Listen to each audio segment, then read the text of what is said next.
And we're live. Hello, we're all here. Imagine Hello, that everyone. on Mercury Direct, Hey, like in a couple of days. So in the house, we have Draco, we have Nimue, and Adam. That is so cool. And Adam, we wanted to mention to all of our folks that Adam was one of our people who were in our original ritual. Get this, you guys. From not this Saturday coming up, and not even the next Saturday, but the next Saturday, okay, the 23rd, it will have been 20 years ago, okay? So we were actually in the backstage also talking to Adam about potentially doing a kind of a happy birthday, and I wanted to see what Adam's schedule was, and unfortunately he works on Saturdays, but we might do a Friday night version of like a happy birthday to Tia Aldalieva that is now Way of Artist Lore. So I just wanted to let you guys know about that. That's pretty cool.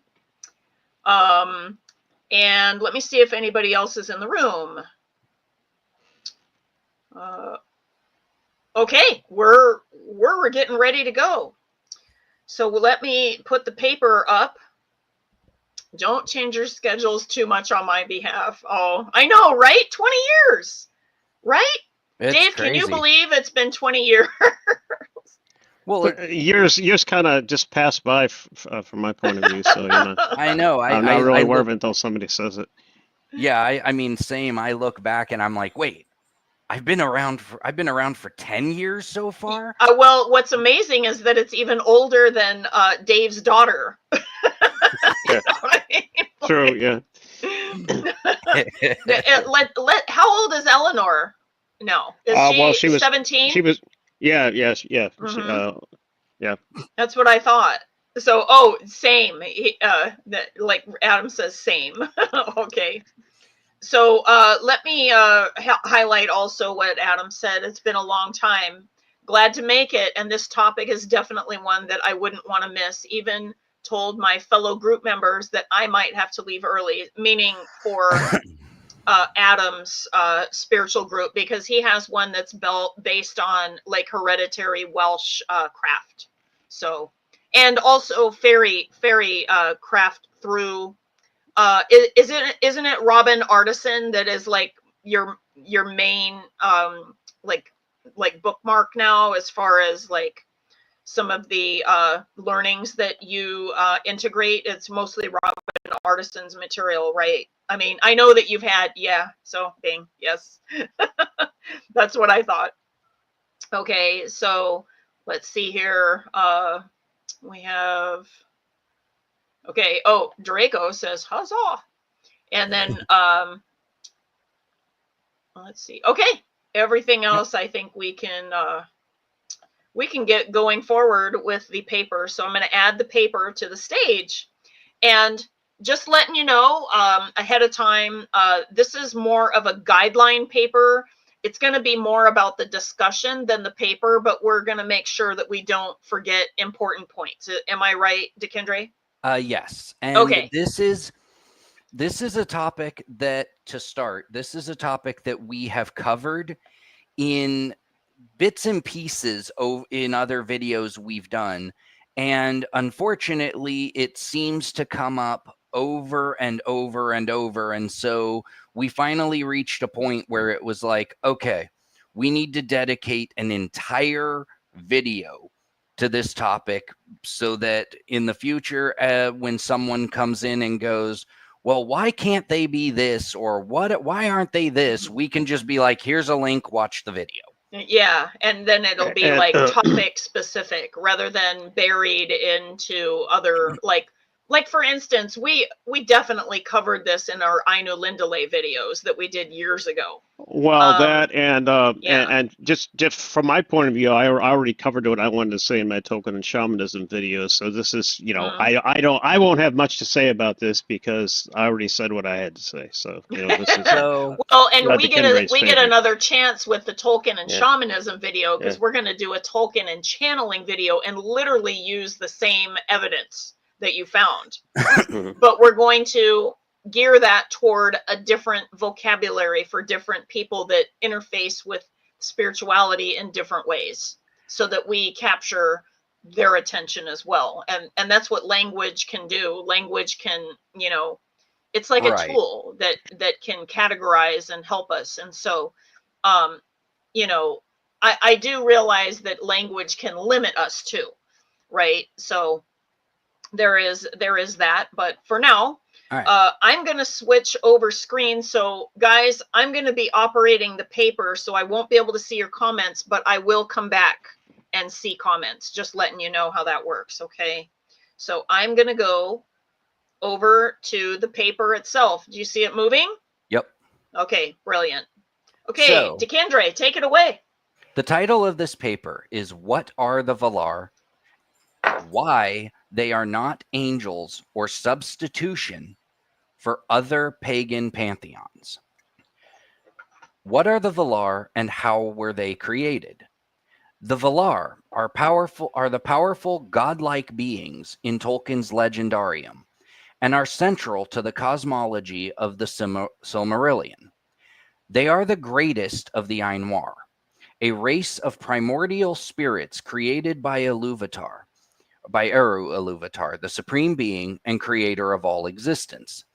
The Ainur were brought into being by Iluvatar before the shaping of the world, with the Valar, each of them being the embodiment of a specific thought form of Iluvatar, and as such are imbued with an understanding of that aspect of Eru. Through a great music, the Ainulindale, or the music of the Ainur, they participated in a divine symphony that revealed the vision of the world to come. After the music, Iluvatar, seeing how much they enjoyed the vision of what they had co-created, decided to give reality to this vision by creating the universe Ea.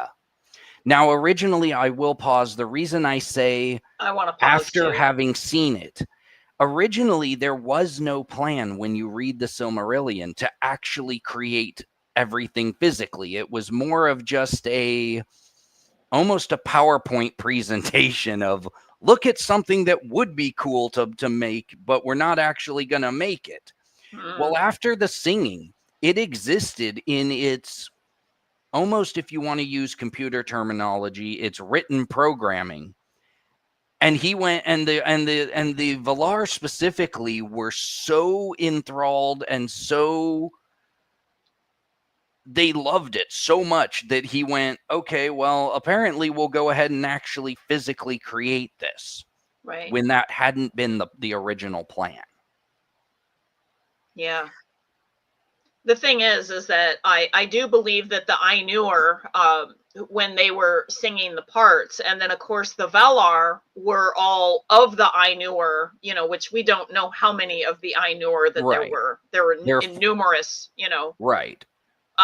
They are the greatest. But there were only a handful of the Ainur that said, yes, we will come in and like steward this particular creation. Right. So as we go on, among the Ainur, those who chose to enter into Ea and help shape the world became known as the Valar.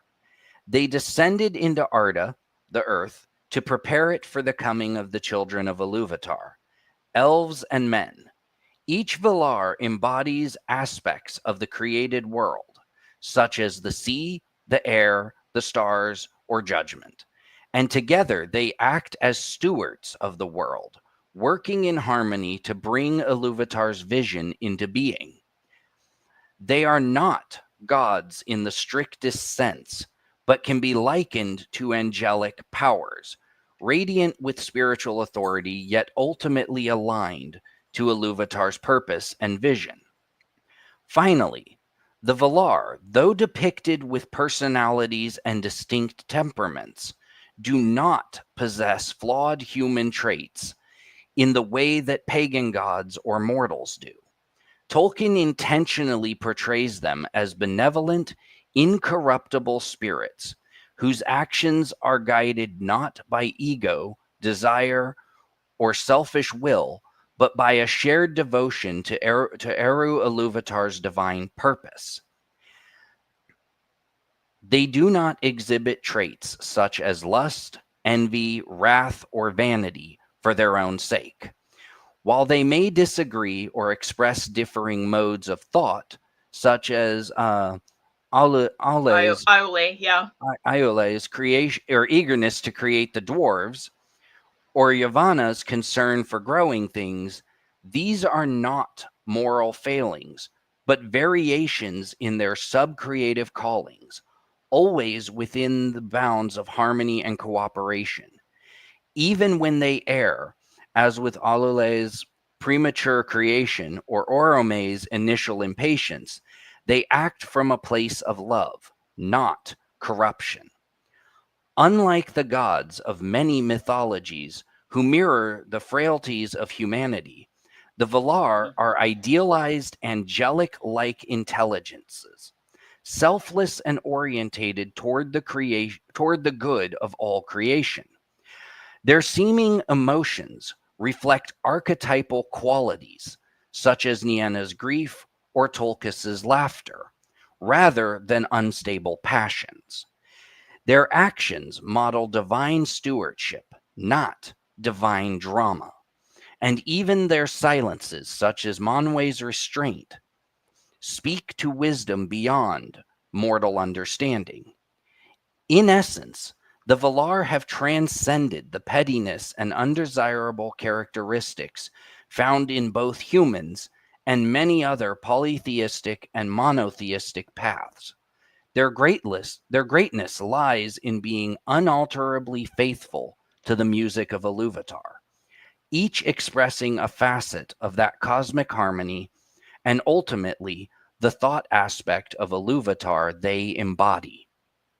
Yeah, actually, I think that the drama, or the contrary part, was all in Morgoth, and then what came out of Morgoth, even Sauron.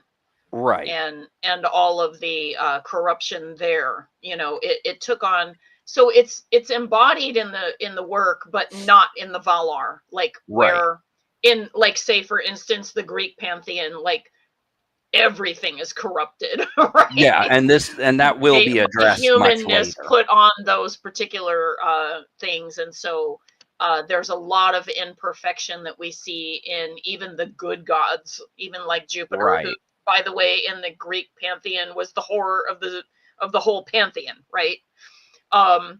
And what I mean by that is not the sacred type. I'm talking about, just his whole everything about the way that he did it, the way that, the dishonoring of his wife Hera, and then also what she did about it, like, punishing other people, rather than just saying, wow, this guy is like really, not supposed, I'm not supposed to be with him. She stuck with him through thick and thin, and everybody else was the problem. Well, and we'll address this later on too. But exactly, I mean, if you look at the Greek version and you look at, I'm not going to say the word because it would get our videos in trouble, but if you look at the story of Medusa, Medusa was a temple priestess to, I believe, Athena. And Medusa wasn't her name at the time. She had a human name.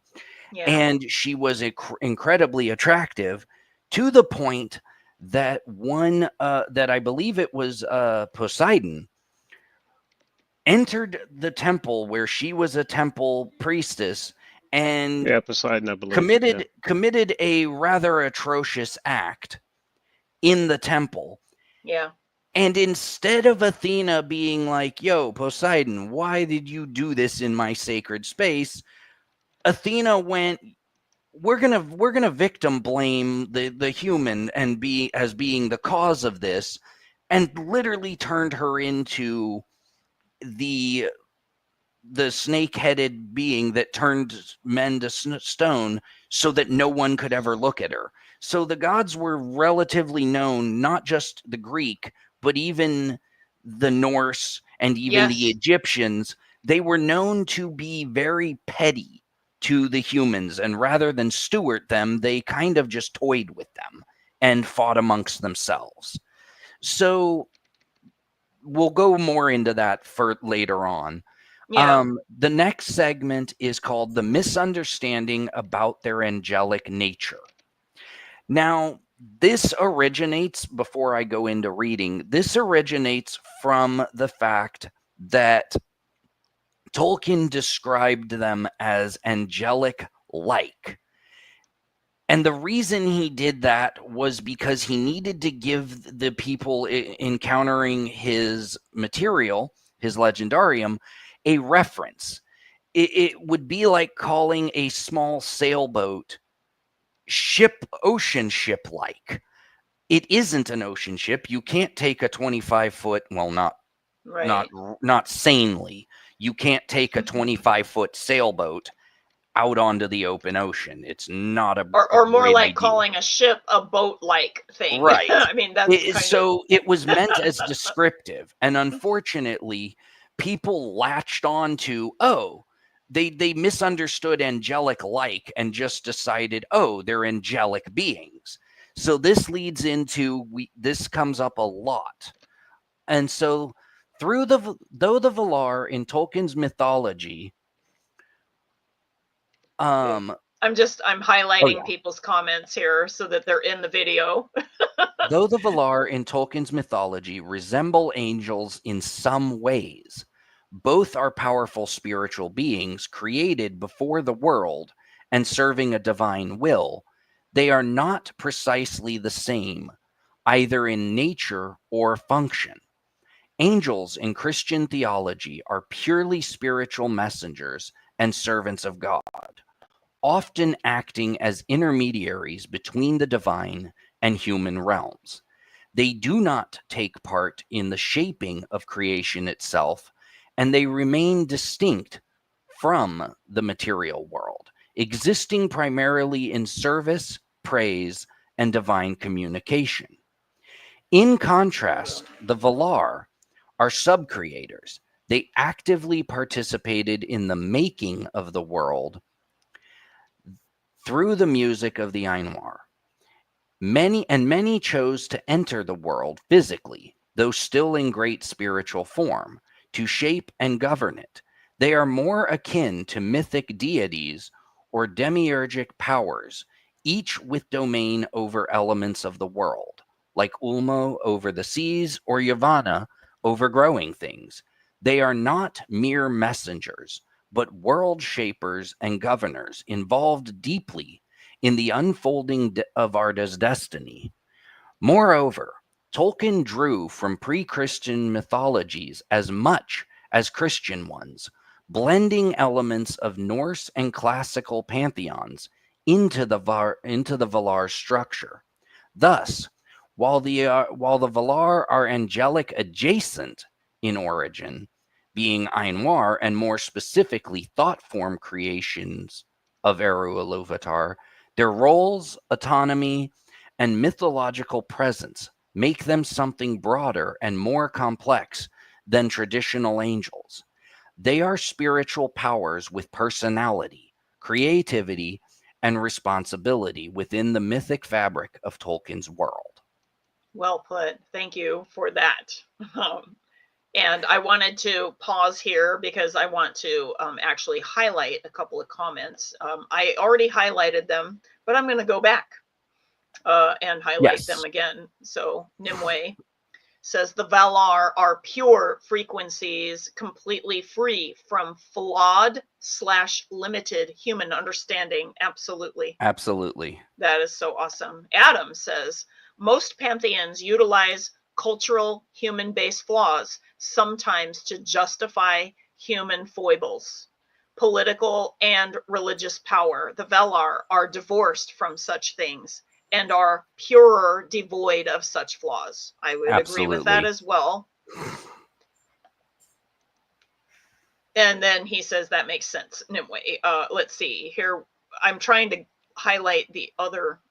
Okay, we've already done those two. Okay. Adam says, my own experiences with the Valar, which always have been my focus, have always been more refined and free of the discord that shows Morgoth's influence as seen in polytheistic and monotheistic faiths. Exactly. Absolutely. Entirely. Totally. Okay, Nimue says, it's possible that people latched on to the, quote, angelic-like, unquote, because it's hard for most people to visualize what they would look like, and as humans, they want to relate. In order to relate, we often need visuals, and I will go further than that and say that what happens is that we end up personifying everything, like making something like how we are. In other words, well, you know, for understanding and what have you. Like, it's a very common thing, like for spirituality to apply. Like even planets, like say, for instance, in the Hindu Pantheon, they make Mars like a person, you know, they make the sun a person. They make the moon, Chandra, a person. So they personalize the whole pantheon, and here they are as planetary energies, okay? And I would say part of that is the need. I would say part of that or originates from the need to have to classify something. It drives people nuts if they cannot label it and put it in a box. And so to them, the idea that there is something out there, like, for example, Eru Iluvatar, who we cannot possibly fathom how he thinks. And yet most mortals have to clarify it. It drives them kind of bonkers to be like, well, I have to understand it. No, you don't. Actually, you need to simply understand that it thinks in ways beyond what we are capable of comprehending. Yeah, to be like an ant saying, why do I need to go to college? Oh, wait, you don't need to go to college. Exactly. You're an ant. So now we'll move on with, I like that. We'll move on next to why the Valar are not a one-to-one substitute for other pantheon deities. The reason, again, for this is we get a lot of people when they first encounter the path, whether it's from a Christian background or from and therefore the pagan, angel assessment. Right. Yeah. But you even see it in, there's some Gaia TV programs. Oh, yeah. In which they want to start being like, well, I think that, you know, the Virgin Mary is Galadriel, or it's, Varda would be a perfect embodiment.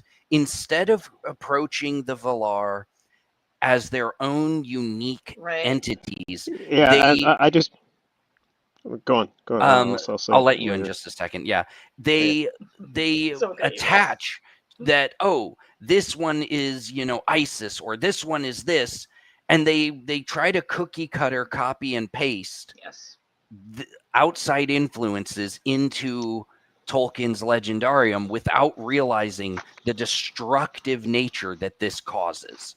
Go ahead, Dave. Oh, I was just going to say, and for myself, I don't quite understand that need or that tendency to do that. In mathematics, that's what's called forced curve fitting.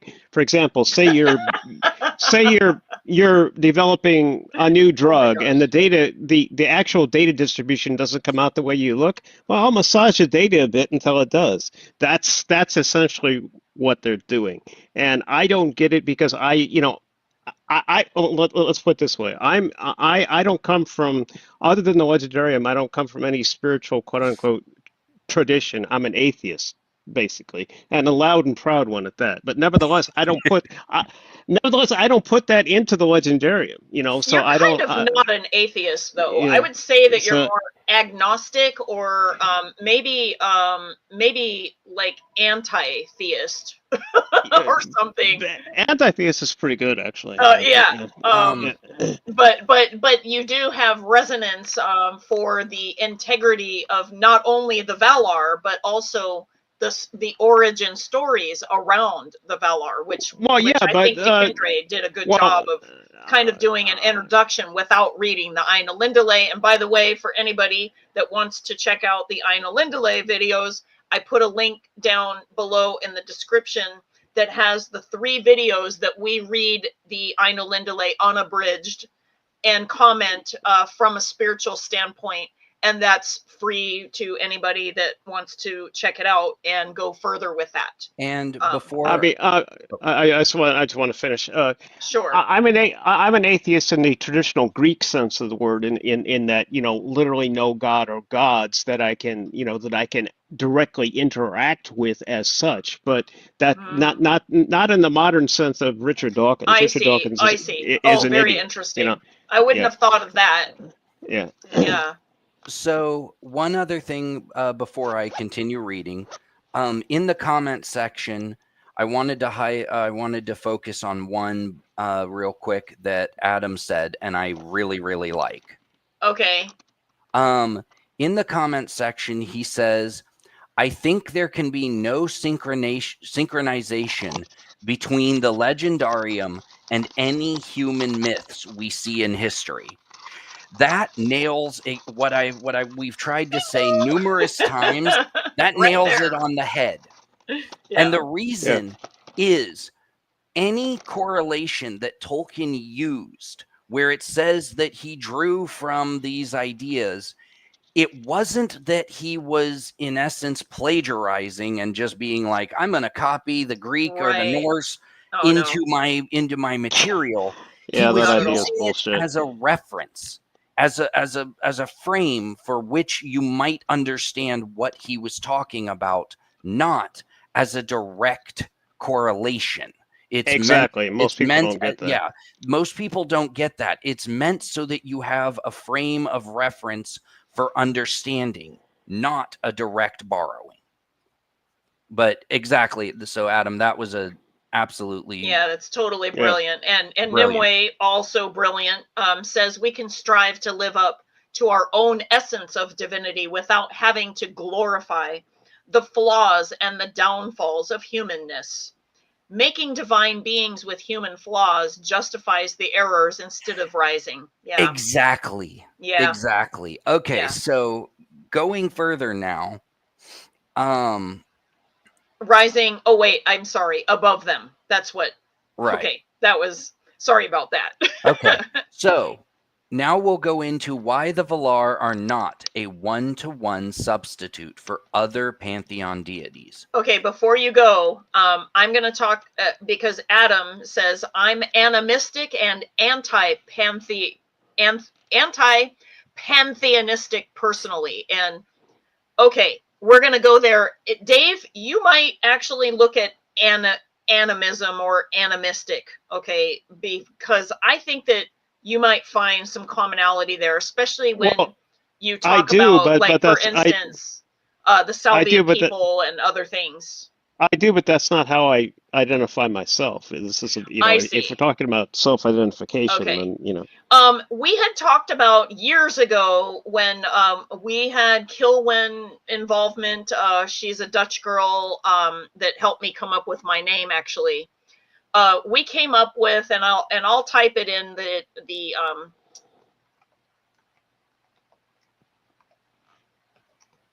okay.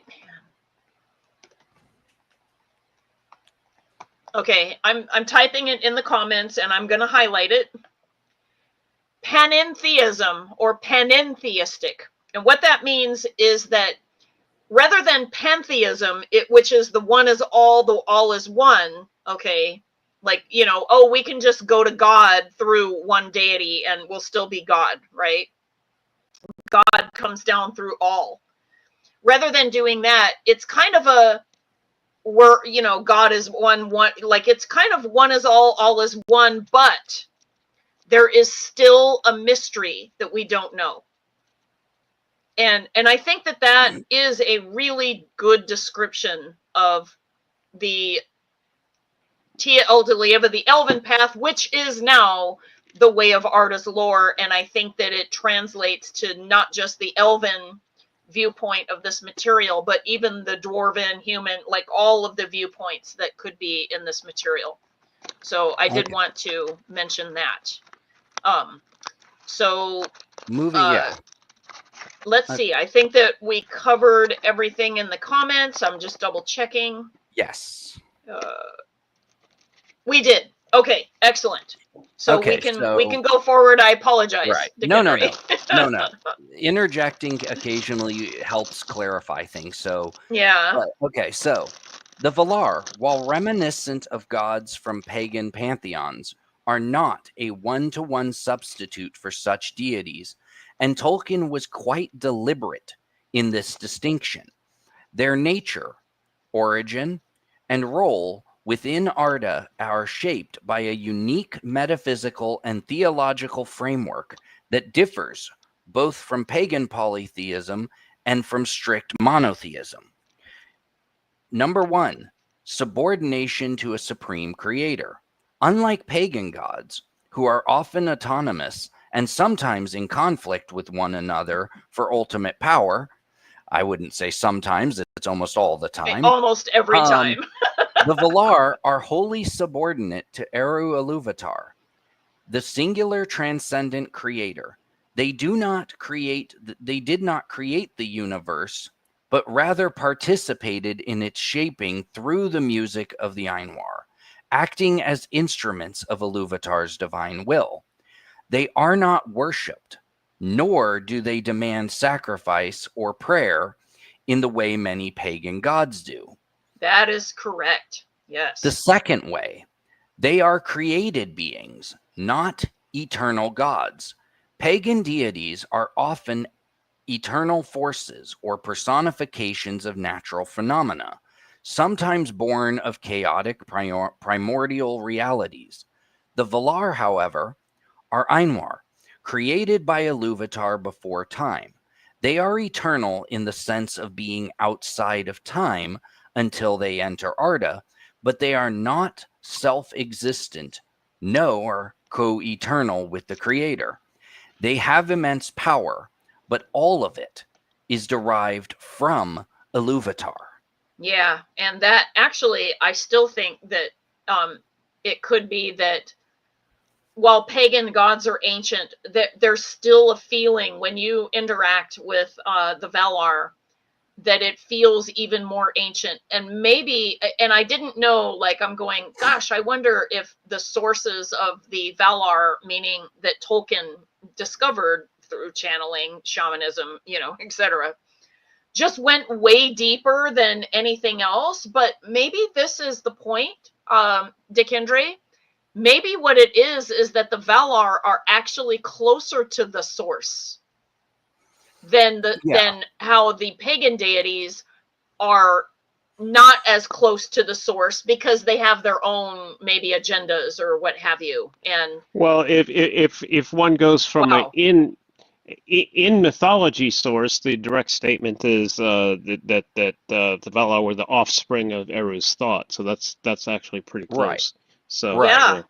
And so it would make it to be where it's like literally a tap into the original source energy. Right. And the Valar are only the Ainur that decided, to say, hey, we're going to commit to this creation, meaning Ea. Right. Okay. And so, not only Earth, but like our solar system and like everything that we see in this particular we talked about this the other day, this space-time, this construct that we're in. And I mean, I suppose I was just because I suppose within the Greek mythos, Athena would be the closest. Supposedly, sprang out of Zeus's forehead and so forth. So, would be the closest to springing from source. But so if we go down further, so another way that they are not, and we touched on this earlier, no divine rivalry or pantheon politics. In many polytheistic systems, gods engage in rivalries, wars, and politics, often reflecting human concerns or cosmic dualism. The Valar, by contrast, are a unified council of benevolent beings, with the exception of Melkor, the rebel Ainur, who becomes Morgoth. Their roles are cooperative and guided by a shared desire to bring about the harmony envisioned by Iluvatar, even when they disagree in method or temperament. So that is really, really crucial, because if you look at Egyptian mythology, for example, you know, Set offs Osiris, and you've got, you know, Hathor, who's mad at, you know, someone else. And so they are constantly rebelling against each other. They're constantly trying to take over each other's domains. They're being petty. And that often spills into the human world. And there are consequences because these guys are fighting. Because when you have cosmic powers engaged in pettiness, there is going to be real world consequences in the conflict. physical. Yeah, sure. And so the Valar do not do that, which sets them apart very greatly. They hold to the roles that they were given. Okay, the fourth. But yet they differ from angels, like we talked about earlier. Right, so it's so right. cool that, like, we're really talking about really deep concepts today. In essence, trying to dull them down into versions of other pantheons or into angels, trying to dilute them into those constructs cheapens what they actually are and diminishes the complexity that they are. So the fourth way, they do not seek worship. Tolkien was clear that elves and men did not worship the Valar as gods, though they revered them. The Valar are more like custodians or stewards of creation, not objects of divine cult-like worship. This marks a stark difference from pagan deities who often demand or receive worship, build temples, and wield influence through direct human devotion. Right. And also on that note, I was just watching a Thomas Sheridan video the other day, who is very pagan, and he talked about the underused concept of sacrifice with paganism, wherein the idea of, you know, asking the gods for help, you needed to sacrifice something to them. Oh, yeah. Like whether it was your hair or whether it was, you know, your promise to do something for them. The Valar require none of this. Right. None of this. And yeah. And well, and there's also... They're also not going to like say, oh, well, we'll make you win the lottery either. Like that. Right. That's not how this operates. There was also within, what was it?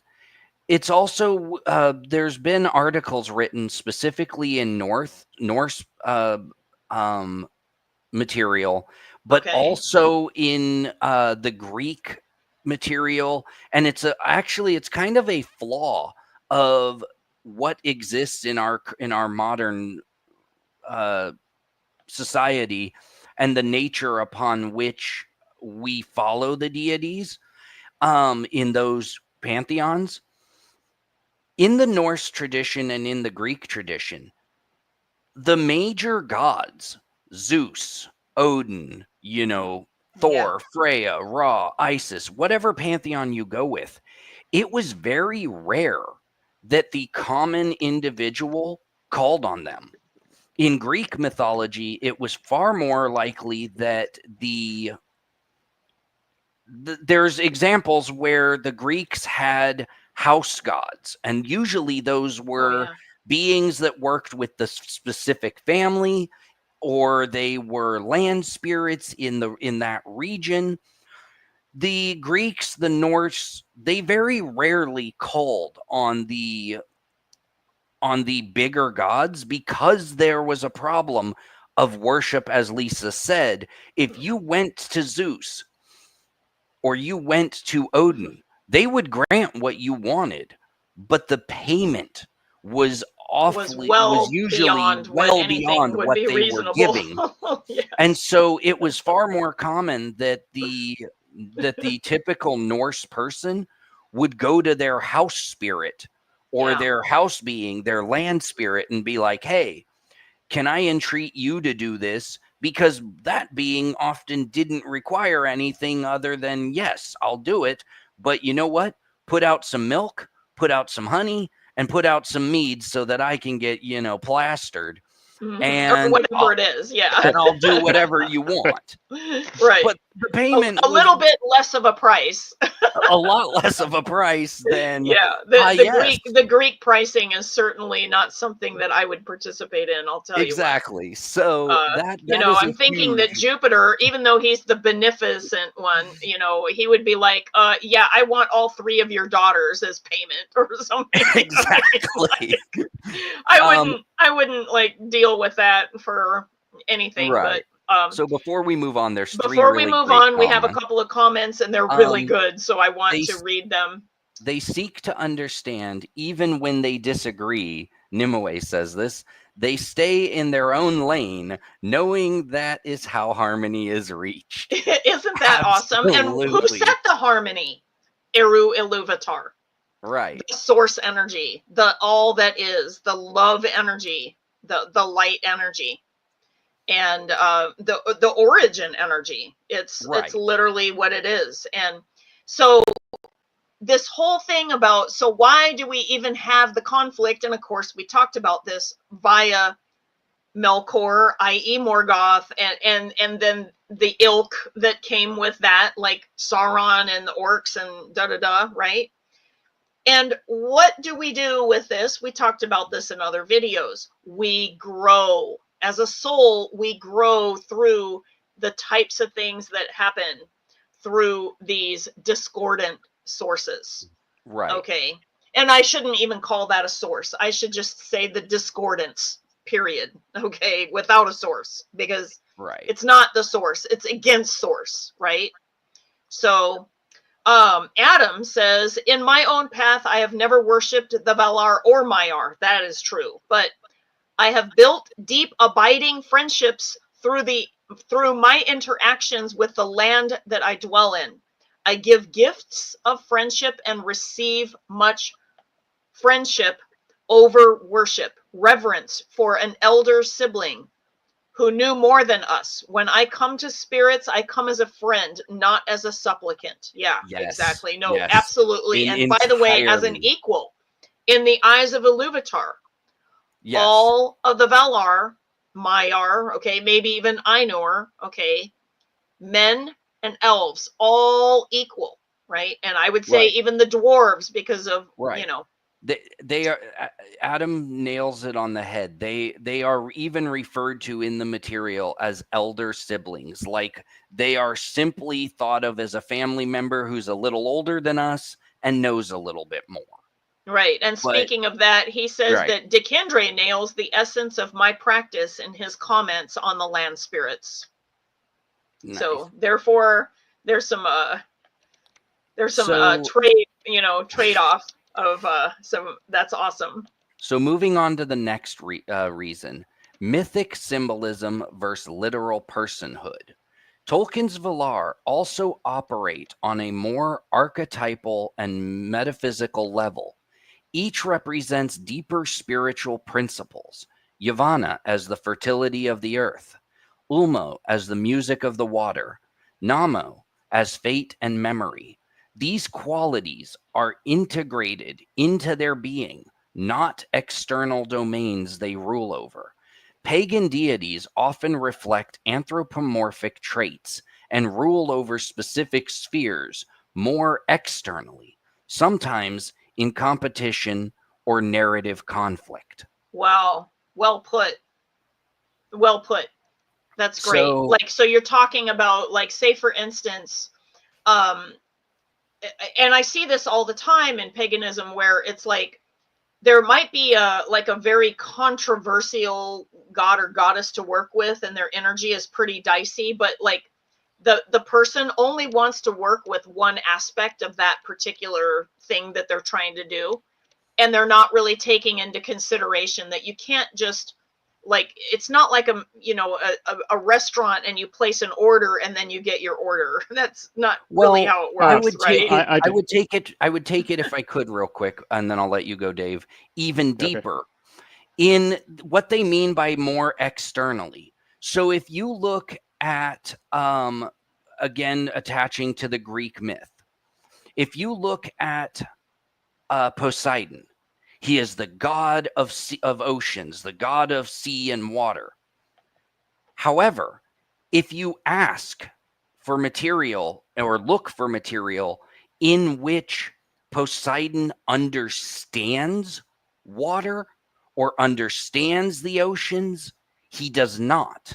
He is not the embodiment of oceans like Ulmo is. Ulmo understands the very nature of water and what it is and what it does and how it does it. Poseidon rules over it.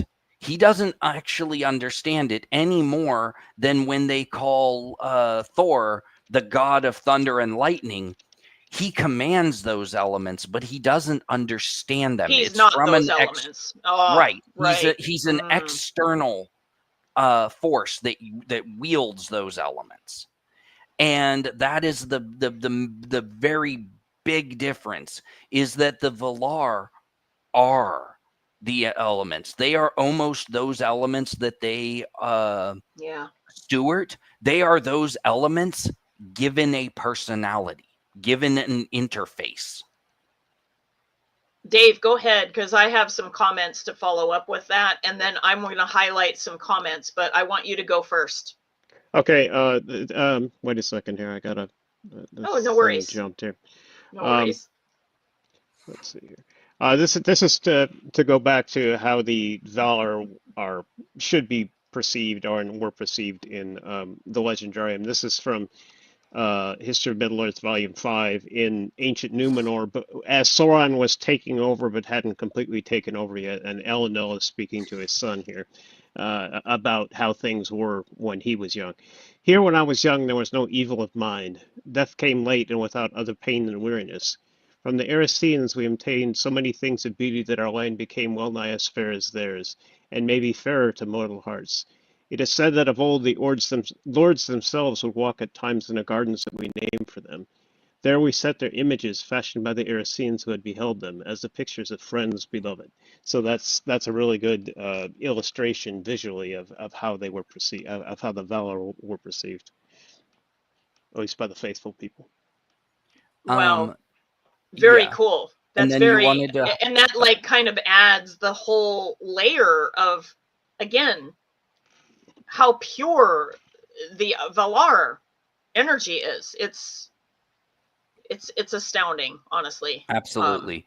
And then we have some great comments if you wanted to highlight. Yes, I'm going to highlight those. And in fact, one of them is a point that I was going to make. So I'll wait for my point when I go over there. So, okay, we did the Dekindre nails the practice. Okay, this one says, this is where we get into the realm of correspondences, right? Meaning, and for people that are Christians, pagans often, when they are doing magic, we are trying to figure out, how do we do this magic? What do we use in order to do the magic? And there is a system of what is called correspondences when magic is done. So for instance, if you wanted to make like some money, okay, like, and that's a common one, right? Because everybody wants money, right?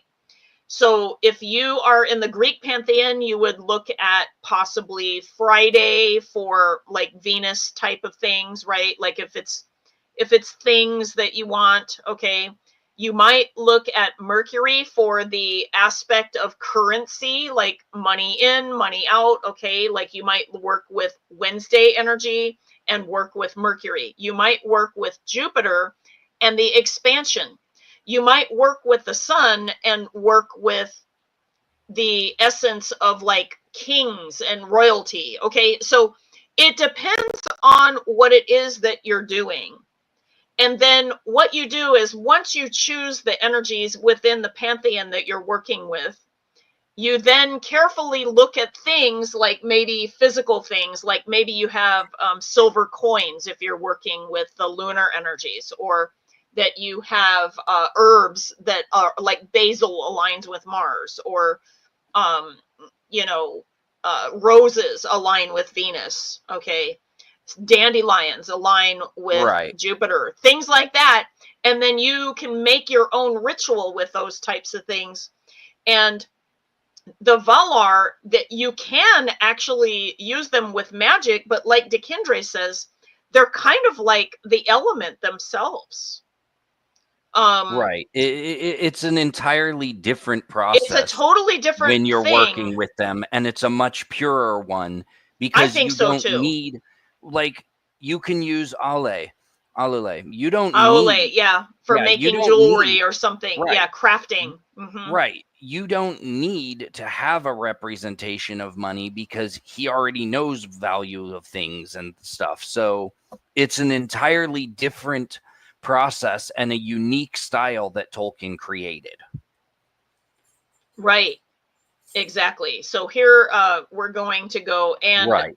the synchronization again. So what he's talking about is like going through all of this stuff, okay, and doing, you know, the performance and then timing it at the right time, all of those types of things. And so, and by the way, I still do a lot of this, being that I'm an astrologer and, you know, I was a practicing witch slash pagan, like whatever you want to, I guess, call it. Magician is what I call it, you know, because I'm not sure that I fit the actual word for pagan. And I'm not even sure I fit witch, although I fit witch better than pagan. You know what I mean? Yeah. It's like, So you know, you know, yeah. So anyway, but I am familiar with all of these things. So he says again, oh my gosh, Dekindre nails it, chef's kiss. That's what he says. Okay. and then And and by the way, I'm gonna skip here for a moment. Adam says, Dave, thank you for sharing that quote from the History of Middle Earth, Volume 5. It really helped him. Oh, no problem. Okay, so I just wanted to let you know that. So we're going to go to another comment that Adam has of working with Poseidon as versus my relationship with Ulmo, Ose, and Weenen. Very different than any water-based pantheon humans have Yes. created. yes, That is exactly the entirely. example that I was going to use. So as an astrologer, okay, when we see Neptune, who is Poseidon, meaning he's the Romanized Poseidon, Neptune has a very interesting energy. He is the energy of water and like the fog, okay, smearing things, making it confusing, vagueness. You don't quite see what's going on. There's veils of like, you know, like glamoury of, you know, about you think you see things, but you don't really see them. You kind of absent-mindedly forget things. There's so many things with Neptune because it's so nebulous and it is not nailed down. And in astrology, along with the South Node and the 12th house cusp, we consider Neptune kind of one of the trash cans in astrology, okay? If it dissolves and just kind of like fades out of view, okay, like seriously, it operates in this way. However, when you operate with Ulmo, and even Ose and Weenen, who, interestingly, I think that there is a Poseidon, and then like the sea creatures, the female sea creatures that calm the water. So there is a resonance of like Ose being, you know, very, you know, waves and all of the things in the ocean, and then Weenen is the calming force of the ocean. So and together they keep everything flowing, but also even keeled and balanced. Ulmo, when you work with Ulmo, it is the opposite of foggy, confusion, you know, glamoury, like not seeing things. In fact, I would say that you receive absolute crystal clear clarity, like literally like seeing through glass that is like just miles, right? You really see what's going on when you work with Ulmo energy versus Neptune energy. So it is not a 1-for-1 like transfer. Okay. It just isn't. And so I'm glad that Adam brought up this example because I was going to use this. And so now I got an opportunity. So Adam says, Right. working with Poseidon as versus my relationship with Ulmo, Ose, and Weenan, very different than any water-based pantheons humans have created. So thank you so much for that. And I'll go ahead and hide that, and we're going to move on and making sure that I don't have any other comments. Nope. Okay, good. Everything is great. So keep going, and we're going to... are we down in summary, or are we at the mythic symbolism? No, in summary. Okay, brilliant. While the Valar may superficially resemble gods from pantheons like the Norse Aesir or Greek Olympians, having names, personalities, and spheres of influence, they are instead angelic-like, demiurgic beings. And by using demiurgic, it's the Gnostic version, which is sub-creators, aligned to a single divine purpose.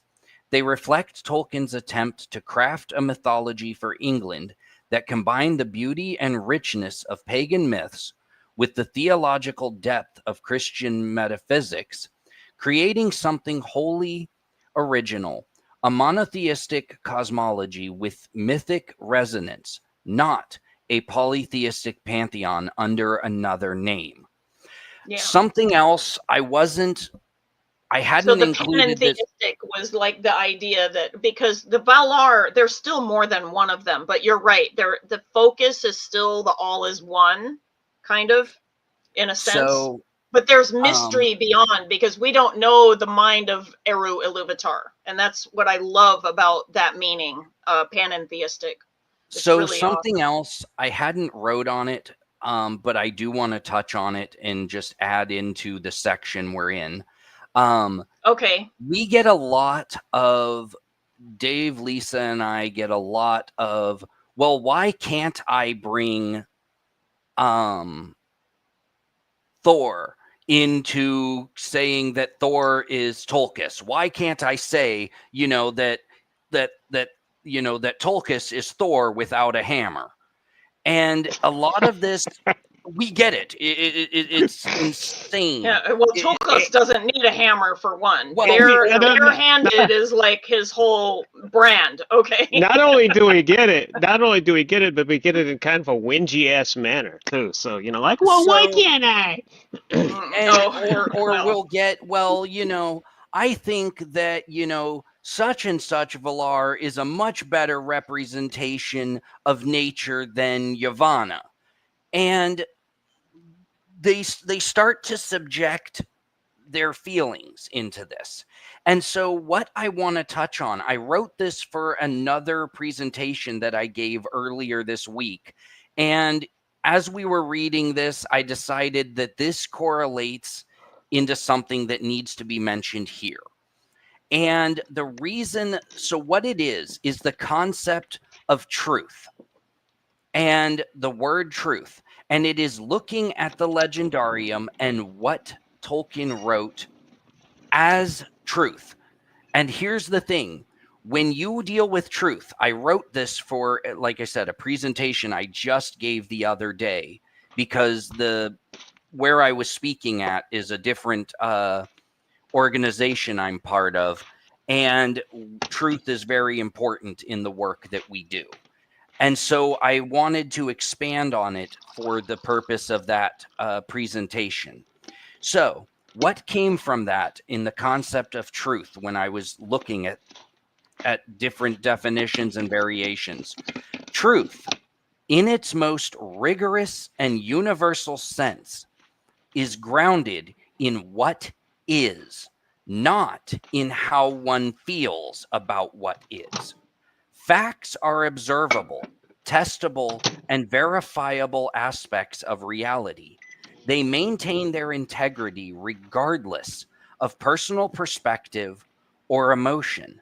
Feelings, though profoundly valid in the personal and subjective realm, are internal states shaped by context, memory, belief, and temperament. To anchor truth in feelings alone would render it mutable, differing from person to person and moment to moment. However, when we define truth by facts, we establish a shared basis for understanding that transcends individual subjectivity.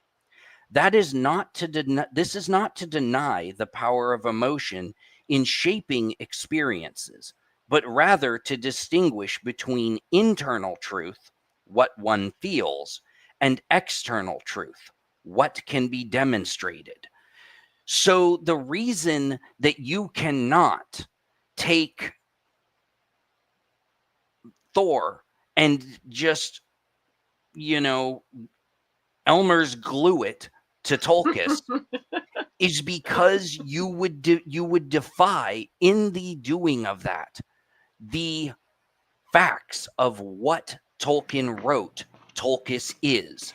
And so when you're dealing with the legendarium, you have to deal with what is, not what you feel it should be or what you wish it was, but in its pure and most unalterable form, what it is as Tolkien wrote it. And I'd say that even fits better because of what Tolkien wrote versus, like, I'm going to take an example that I'm thinking about with Morgan Daimler talking about how random, internet kind of powers of the Morrigan just happen. And because of, like, people just making up things, they assign her to, oh, she's a sex goddess, like, and there's no basis in, like, the folklore or reality or anything like that, like, where did that come from? Oh, I feel like it. You know what I mean? It's such also a strange thing. Yeah. It's also, just to go back a little bit, when DeKindre spoke of, you can't just cut and paste things in. That's also in the mathematical branch of higher mathematics called topology. Stretching and bending are permitted, but cutting and gluing isn't, because you could cut and glue something from a completely different space. So, and that's essentially what people are doing when they apply that sort of technique to the legendarium. They're not bending and stretching; they're cutting and gluing. So, Well, before we go further, Yes. I'd like to. That is a brilliant point about truth, and, like, I really think that, and by the way, we can all have our inner truth, but we don't subject that onto the objective truth, right? And That's we don't, the whole idea. and we don't alter the facts in the process. And we don't alter the facts in the process. So, okay. So, Adam says, absolutely, even a small stream in my old home, and working with Ulmo, I had never found more peace. Yes, exactly. It is so, the unconfusion and the, not like the Poseidon energies of, like, chaos and all of that. Absolutely. Clarity. Just absolute. Yeah, just, I get it. Peace. I love that. That's so awesome. He says, thank you all for this. I hope that it helps others, and as it has helped me. May we all find the power and joy of friendship with the powers of the world, and literally the powers, meaning the Valar are the powers of this world, and the world being Arda or Ea. You are all amazing, Lisa, Dave, DeKindre, and everyone who has built this way. I love you all so much. I am glad that I have been a part of this movement, even if superfluous. I love you all. So, yeah, I think we're caught up on comments now. Yeah. So now we're going to move on to this is just a very short synopsis of each of the Valar and what do they oversee, because we get that a lot for people where they're like, well, who does what? And so the Lords of the Valar, the 7 male Valar. Manwe, High King of Arda, is ruler of the Valar, Lord of the airs and winds. He is closest to the mind of Eru Ilúvatar and dwells on Mount Tanaquil, Manwe governs the realm of the skies and is the guardian of cosmic harmony. Yeah, Ulmo. he's the ultimate, like in the, like in the Yeah. waving of the fairness and everything. Like he's got such a good mind to be where he is the closest Right. to Eru's vision. Yeah. Ulmo, lord of waters, ruler of seas, lakes, and rivers. He dwells apart from the others within the deep waters of the world and seldom takes form. Ulmo is the most directly involved with elves and men through his music, dreams, and subtle guidance. And that is true. He has always been the one that's like most interacting with the mortals. Aule, the smith, master of crafts, substance, and the physical matter of Arda. He shaped the mountains and minerals and is the patron of craftsmanship and artisans, creator of the dwarves with Iluvatar's permission. or should we say Iluvatar's forgiveness, because he did it without asking permission, but then he saw the love that was there and said, oh, okay. I'll bring him to life. Aule is wise but humble in his sub-creative role. Yeah. Orome, the hunter and the lord of the forests. Orome delights in the trees, animals, and the pursuit of evil creatures. He was the first Valar to encounter the elves and is known for his strength and courage in battle. Mandos, or Namo. Namo is actually his name. Mandos is the realm he oversees, but he's become so interchangeable that Mandos and Namo are an interchangeable name. He is keeper of the houses of the dead and judge of the dead. Mandos holds all the memories of the world and pronounces dooms and judgments. His halls in the west are where elves go after death. Wow, like the Elven Akashic records. Pretty much. Right. In essence.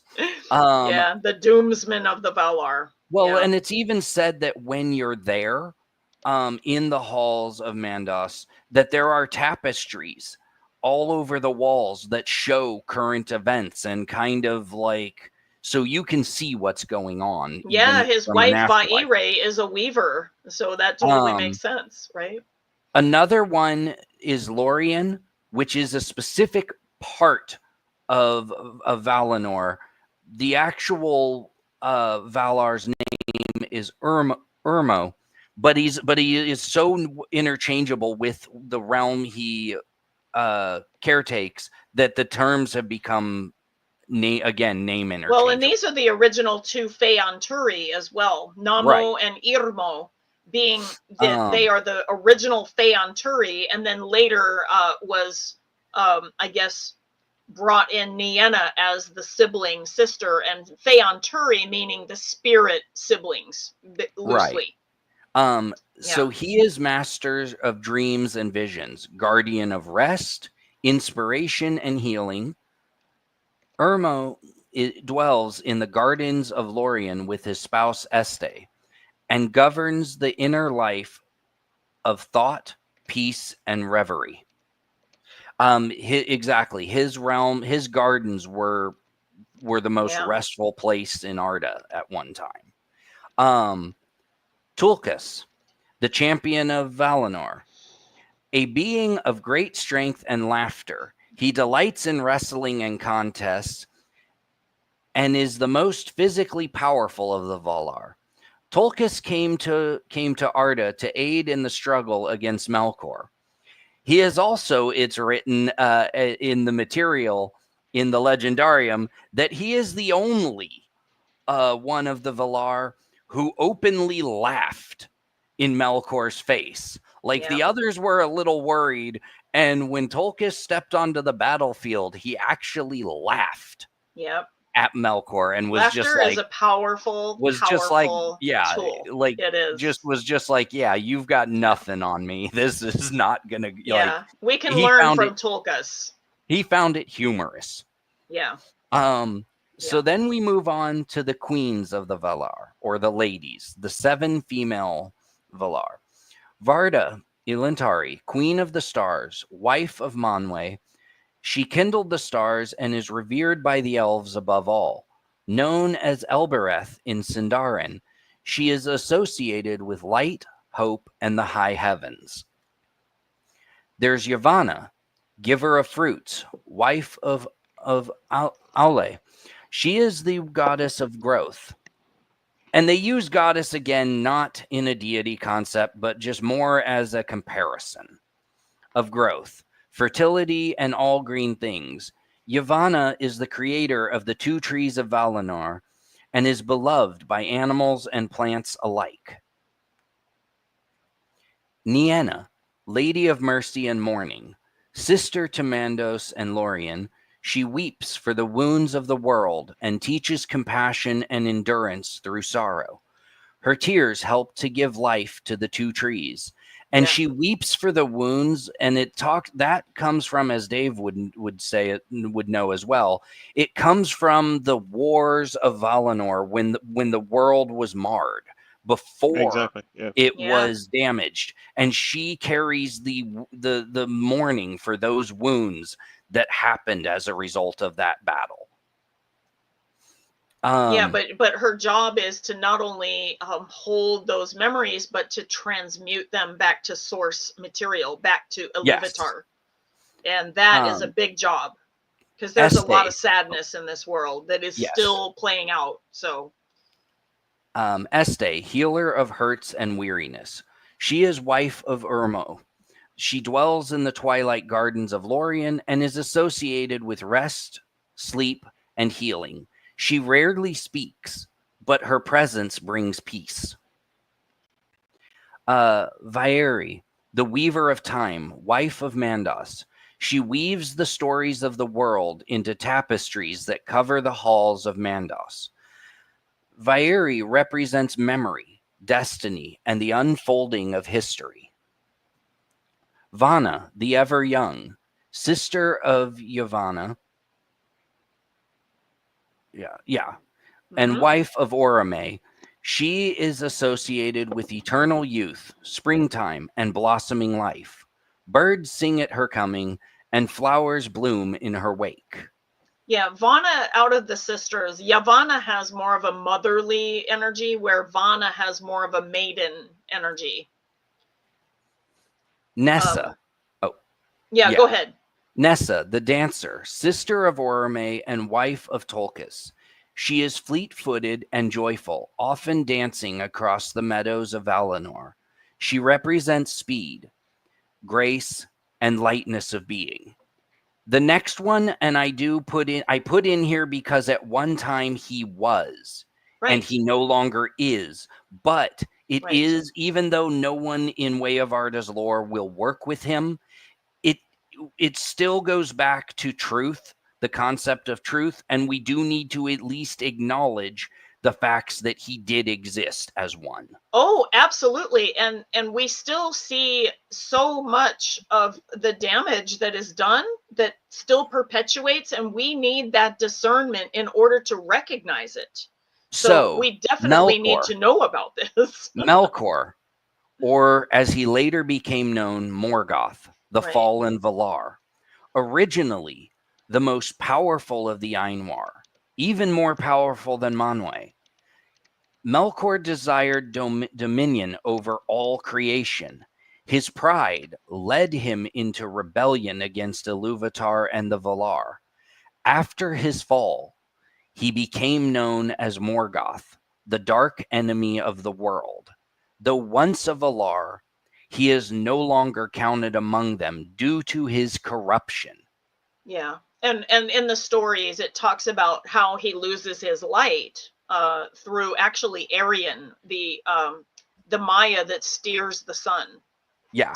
Yeah, it's a whole thing, and loses all of his light, but yet he's still devouring. And so Melkor's error wasn't being strong, it was being unaligned with the source of all that even gave him life.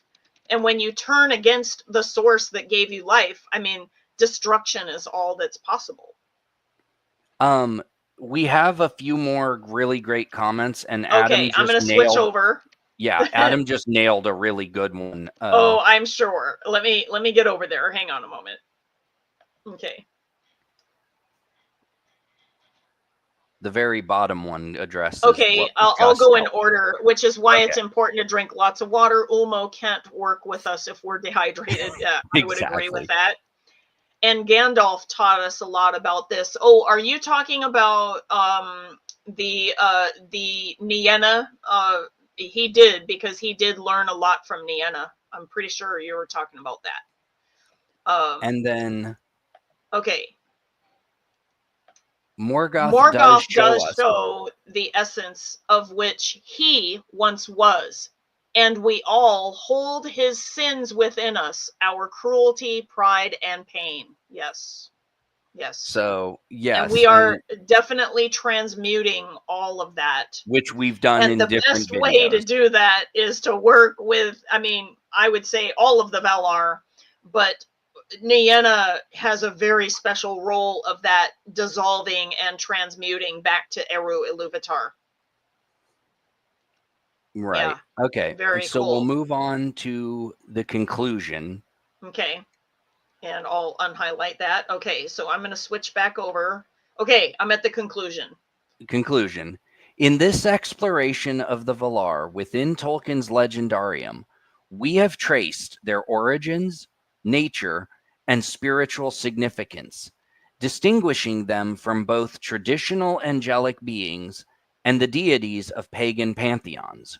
Rooted in the Ainulindale, the Valar are among the greatest of the Ainur, created by Eru Iluvatar before time to participate in the divine music that shaped the vision of the world.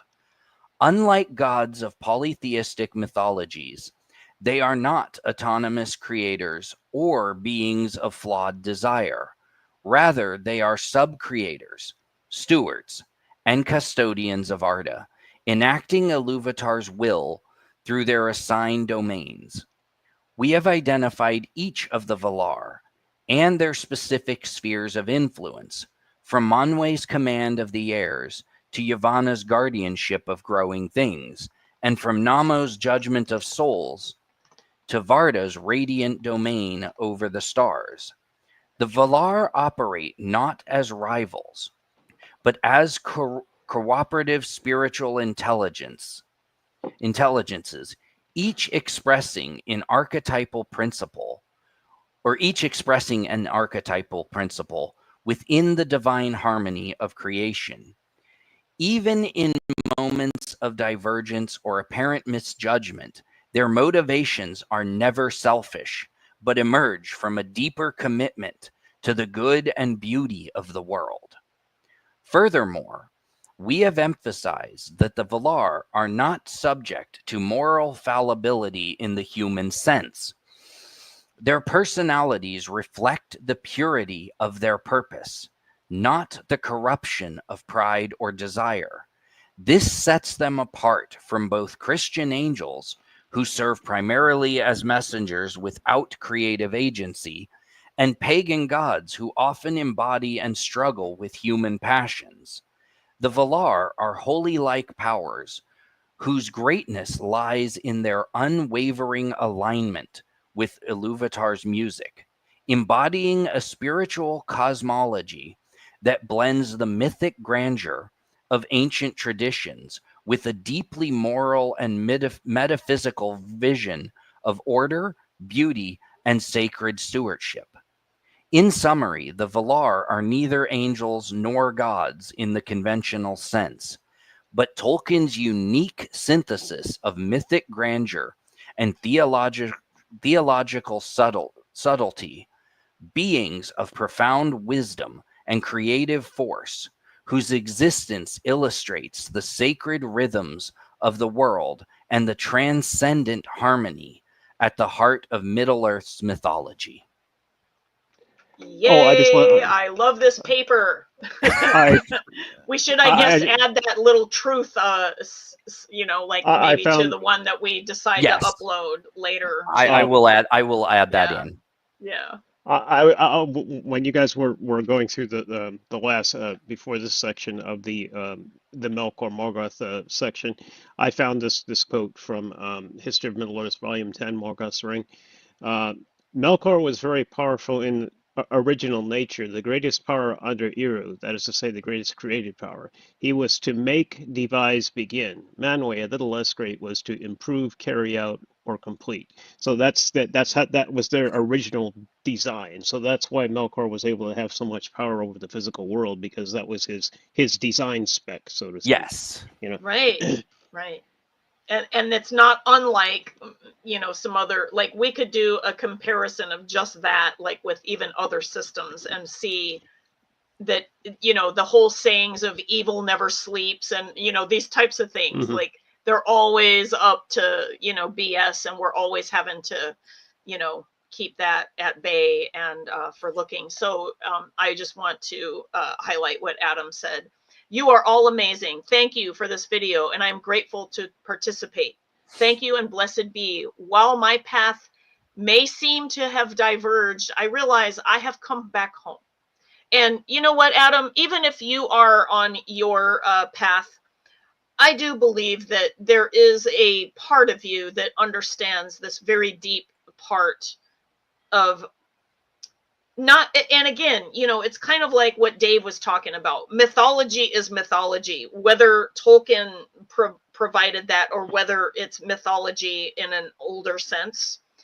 I think that the root of everything all leads back to the source. And I think that that could be an experience that you could have with us or through your hereditary Welsh practice. I think you could get back to the same place. However, I am very happy that you have visited today, and I'm Absolutely. hoping that we could maybe make a Friday night. That would be the 22nd. Let me find out where I'm going to be, you guys, because I don't know yet where I'm going to be. Lots of things going on here. My son returns back to Phoenix on the 12th. I'm looking at helping a different friend in Phoenix do some moving and some other things over the weekend, meaning not this weekend, but the following weekend. And so I might be able to use the internet at that location when I'm there, or I may be able to use it in Sedona if I'm going to visit there. Eventually, though, it looks like I'll be going back to Sunland, and there's a whole bunch of developments there because my friend Tara needs to be the ability to go back and forth in order to make sure that her father, who is ailing very badly now, has support around the clock from either her or her brother, and they're going to trade off. And so she'll want somebody at her house to make sure that Sam, her cat, is safe and all of the stuff. So I'm probably going to end up going back at some point. I just wanted to follow on about what was said at the end of this about how whether the mythology was written many thousands of years ago or written just yesterday. Oh yeah.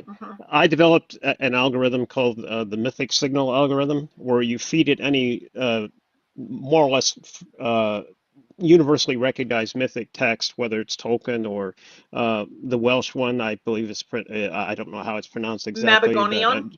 Yeah, that's it. Mabinogi, yeah. Mabinogion, I guess. I don't know how to pronounce it. But anyway, whatever the mythic text is, if you feed it this actually is a metric between 0, which is no mythic text at all. Like if you feed it a business text, it'll rank very low. Or if you feed it something mythic, it'll be much closer to 1. And that was a mathematical algorithm I came up with based on the Lucas primes and distance from Lucas primes. It has a number of metrics. I have a whole mathematical explanation. I have a question for you. Did you run through the Star Wars or Harry Potter or something that like a lot of people use as myth that to me is like really good stories? but they're not mythic. They are good stories, but they aren't mythic. Yeah. They go Yeah. between about 0.4 and 0.55 at the most. It depends upon what mythic elements they've included in the story. But yeah, Yeah. but if you get something really mythic, then it scores high. Yeah. Wow, that's really cool that you were able to do that. That's really awesome. And by the way, we want to give you this, Dave. Adam says, Dave has always been wise. He is a powerful person. He hasn't hung out with you lately either, Yeah. like since you've been, more about, like your Tigertherian, Richard Parker, and, the Salvia beings that you have like really good like relations with. Like he would be blown away. I basically, so to speak, came out of the closet as both a Tigertherian and a shaman. So there's a story behind that. Well, there is, and the thing is that it's one of the main reasons we ended up changing the name of our path. Well, and we didn't actually. So, and of course, we did a video on this even a long time ago before we were the Way of Arda's lore. But I'll repeat it here briefly. We did a video about why we were called the Elven Path, and we weren't called it because of all of us identifying as elves. That was never it. It was the Elven view of the stories that was done by Tolkien. That's where we got the Elven. In other words, like it was the mythology as told from the Elven viewpoint. And unfortunately, we started attracting all of the really, cosplayers. Unfortunately, it attracted the wrong people. Like what happened was it attracted everybody who identified as non-Tolkien Elven and then said, why aren't you changing you guys to me? Like, like we were supposed to morph to them, and it was so strange. Why don't you recognize the Elinari? Because I'm not interested in the Elinari. I don't give a shit. Because what is that? Yeah. Like, and by the way, you stole Tolkien's language in order to say that. Like, what the hell, right? Why aren't you including the Starseed elves from the planet, Galupa. Bizarro. From the planet Galupa. And it's by the way, I have my own self, okay? I have resonance with star energy, okay? I don't know how else to say it. But I don't bring it here. That's something that I keep for myself. It's personal. It's because Tolkien didn't write about that. That's because Tolkien didn't write about it. I mean, I see for myself, for my own like resonance of self, I see the applicability of both things at the same time. But that I realize that the difference is that's for me. That's not necessarily for other people. I think that the idea of keeping Tolkien pure in a focus allows other people to do that. If they do that for themselves, that's fine, but it doesn't grow into something that then becomes watered down and, if you will, the fiction version of Rings of Power. Okay, like we don't want to water it down, right?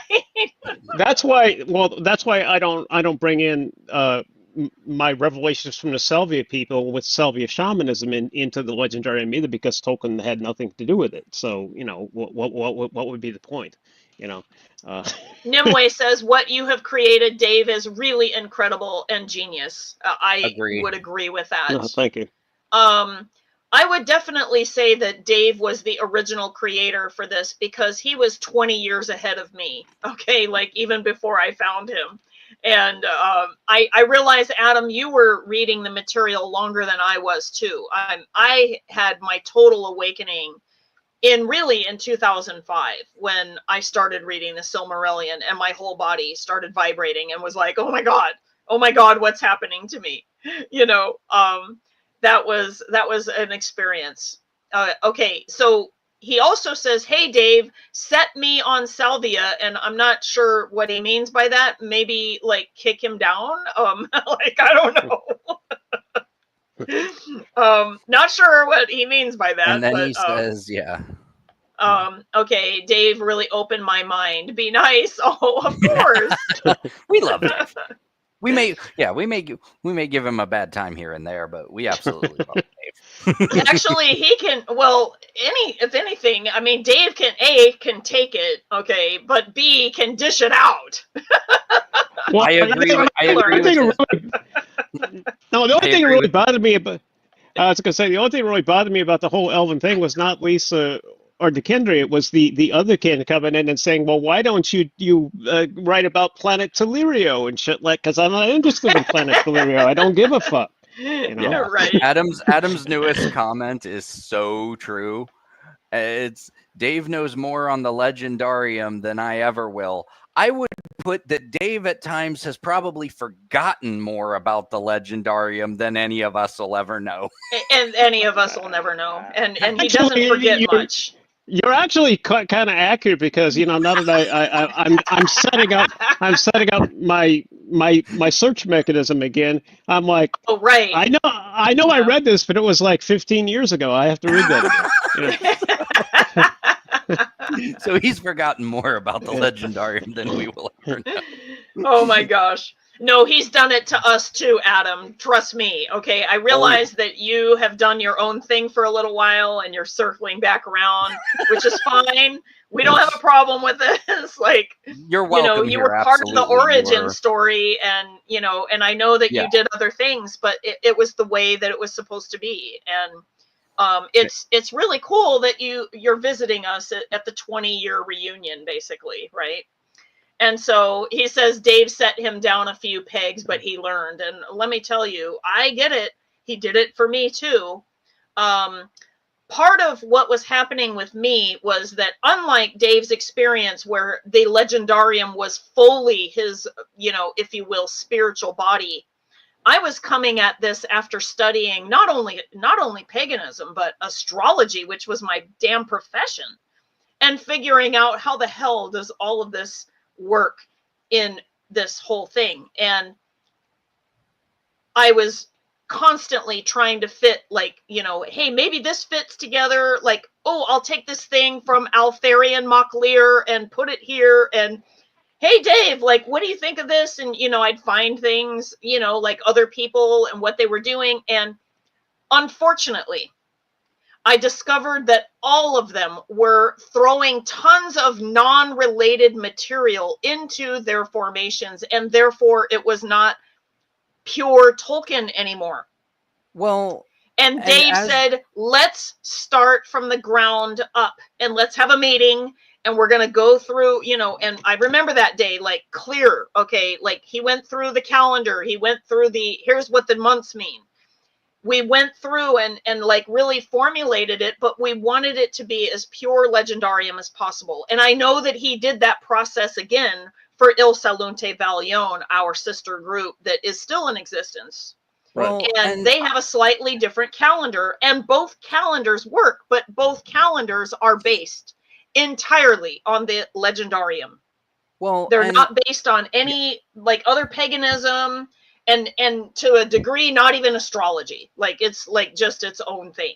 Okay. Well, and as I've touched upon even in my deconditioning video and stuff, even myself, in the 10 years that I've been around this, we may use the term that Dave knocked us down a few pegs, but it's meant playfully, because even in my own experience, I came from a background of 25 plus years in the occult and heavy esoteric studies, more so in the eclectic mindset of, I'm going to take Isis from the Egyptians and plant her here. I'm going to borrow Thor from the Norse and put him on this altar.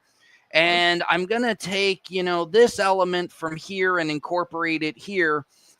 And what in the pagan community, not that I've ever fully been a part of this, but what has infiltrated the modern pagan community, and it's what led me to walk away from a lot of it, was that it became this, well, if it feels right, go with it. And if someone tells you no, then they're gatekeeping.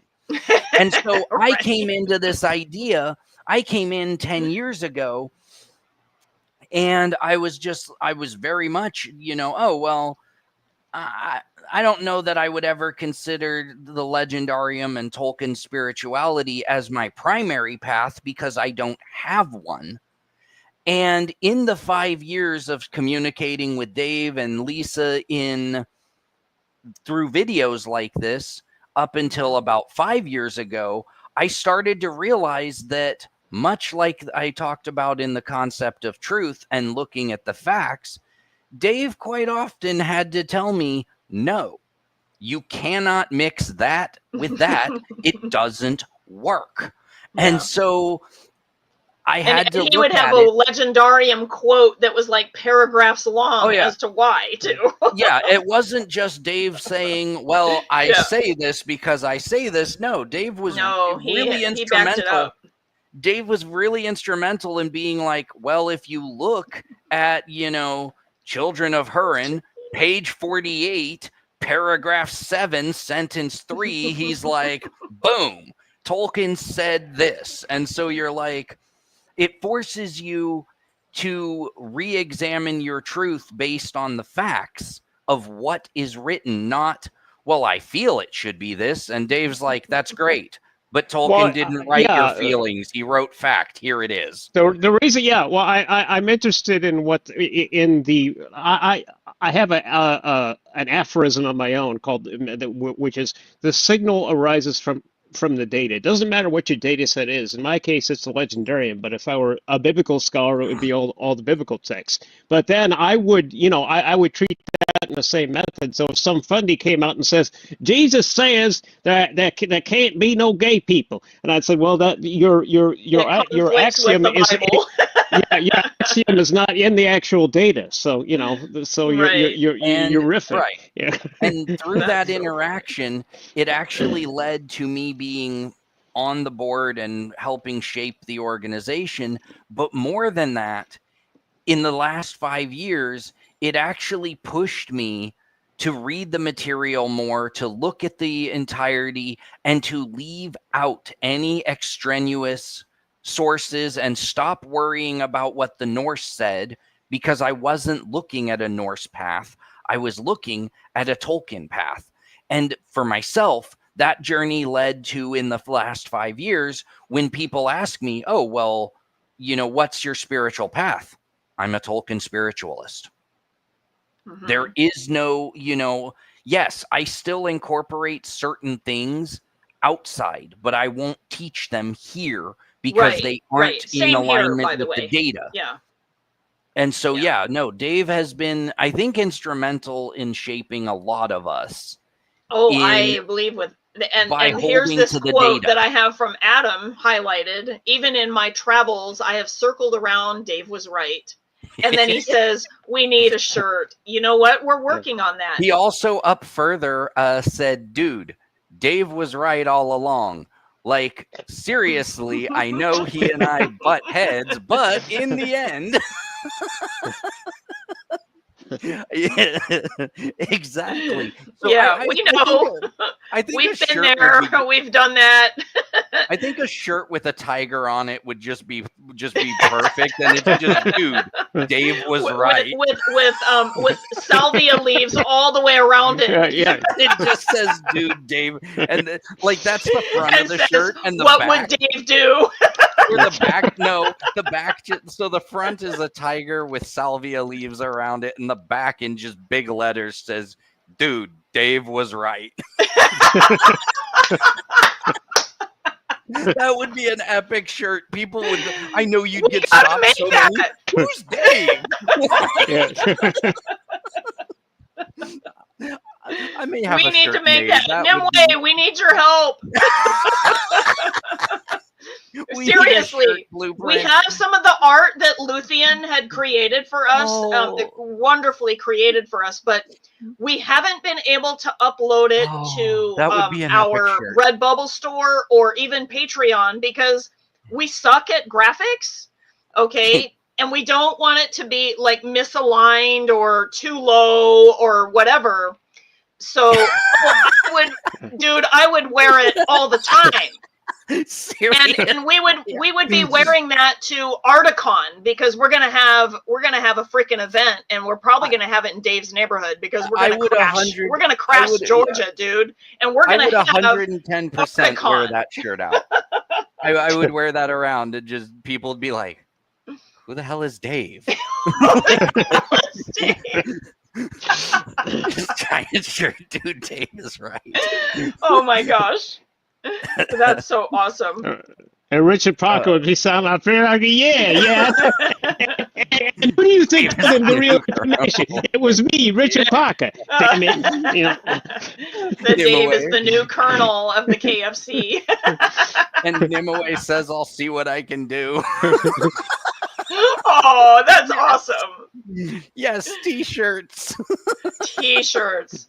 And you know, I still have the old artwork that looks like Intel inside, but it says Elven inside. I still have a bunch of stuff that I really want to get onto merch. I want to put something in there. I'm looking up an image host because I have this perfect image that people could riff off of. Oh, that would be. Oh yeah, okay.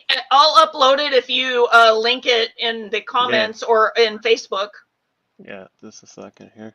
And we have a vote for Nimue. To do it.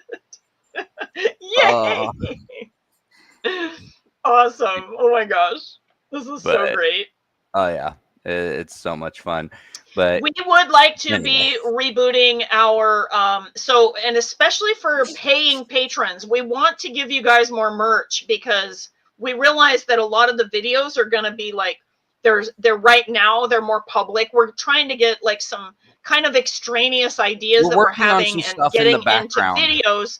And when we start actually making the curriculum, when Dekindre gets to Scotland, when we get our new and improved nonprofit stuff that is pure and free of all ucky distractions, etc., that we've experienced and a lot of before. what we're doing will go into private, and these will not be public videos. Right, a lot of them will, but right now I want to reward you guys with some merch. Okay, so I wanted to make the rings and then the whole thing with silver and the pricing. We've got a lot. Yeah, we've got a lot in the works. I mean, I was absolutely seeing way too much, like way too soon.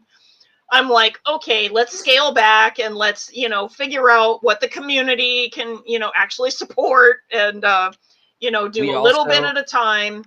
And hey, he says if it doesn't work, try what Dave says. Maybe that should be on the shirt. What Dave says. Oh my gosh. Like, dude, Dave was and then it has like mathematical symbols all around it, right?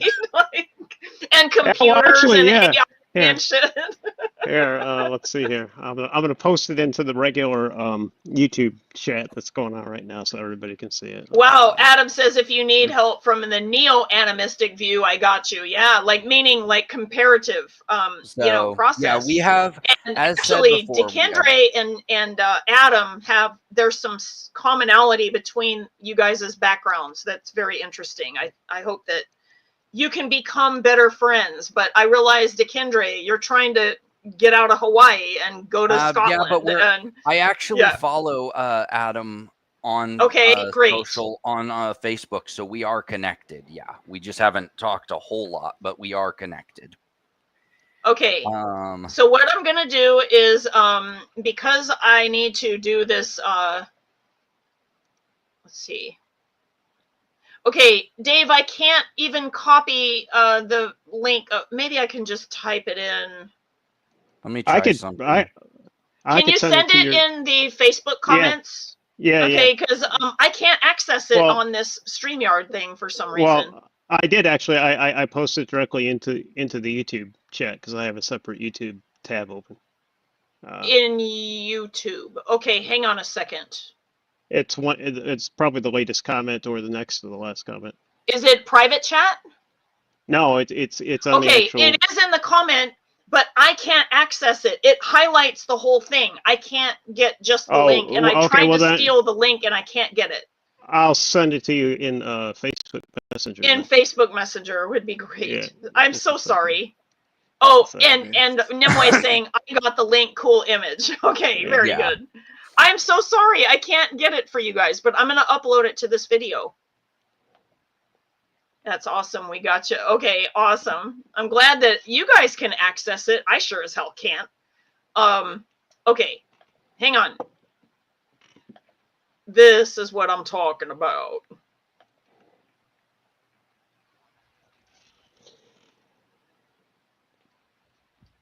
Hang on, I'm trying to get it. Copy link. Okay.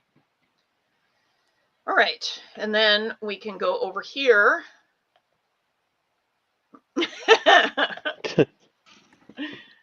Okay, that is one hell of a long link. Thank you, Facebook. Follow the link. I mean, Facebook puts this tail on it that's like 100 miles long. Also, we have a new person who showed up at the end. Mel. Oh, cool. Okay.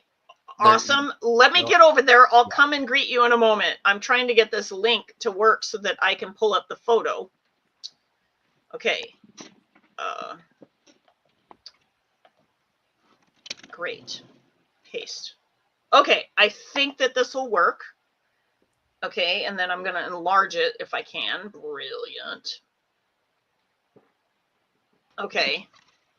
And then I'm going to upload the image to the share screen.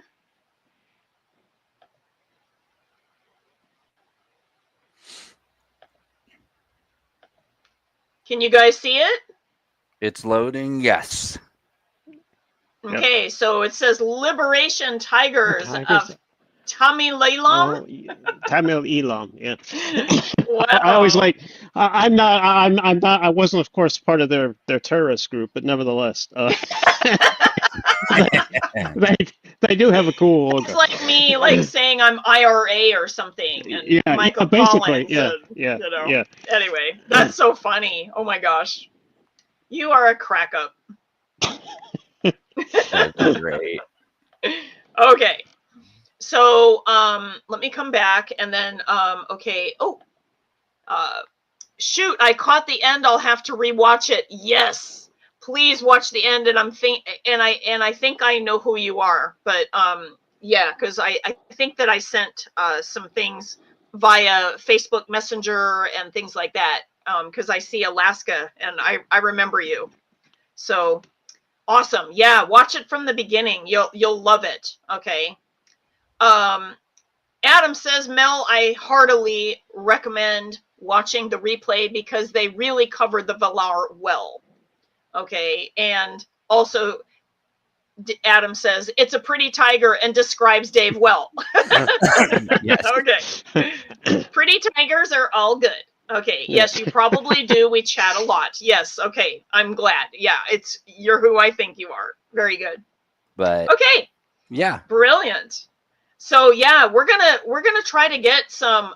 Yeah, I love the Valar. You're gonna love this video. You're gonna love this video and the paper. So I think that Dekindre might be making some modifications so that I'm he going to can modify add it to truth, include the truth part definition. and then yes. And then we'll upload it to this video or somewhere, like maybe to our Patreon page, so you can just grab it from there.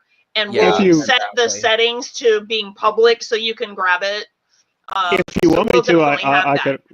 If you want me to, when you come out with the finished version, Dekindre, I could upload it to my HackMD account. Oh, HackMD. Yeah. Oh, yeah. It'll be like, so under the HackMD, would you have a different category for Dekindre's papers? I just put him as the author up at the top. Okay, right. Okay, so yeah, it would do that automatically. That's freaking awesome. But yeah, I will modify that because, like I said, the truth quote was originally for another organization, and I decided for this video that it was like last minute. I was like, wait a minute, this is fantastic. Guys, do you see what Nimue wrote?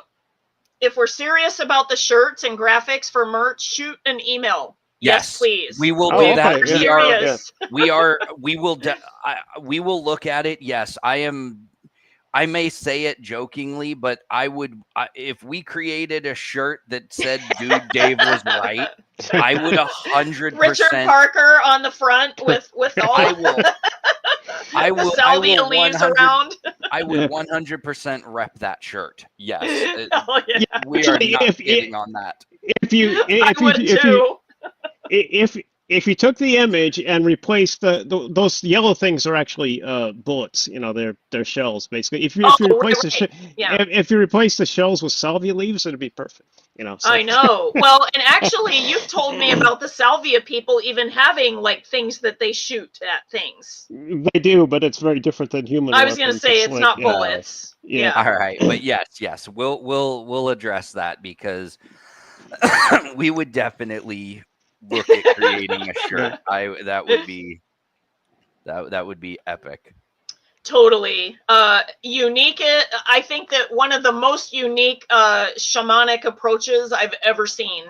And I think it's because it's 100% like originated through Dave and his guides, Well, with regard to what happened was for people joining late or whatever, the Legendarium became my spirituality at age 12. So, even though because most of us don't have that experience. Yeah. Even though my mom was Lutheran Christian, it didn't bother me. I wasn't offended by it, but I didn't connect. But the Legendarium, I did. So Yeah. So there you are.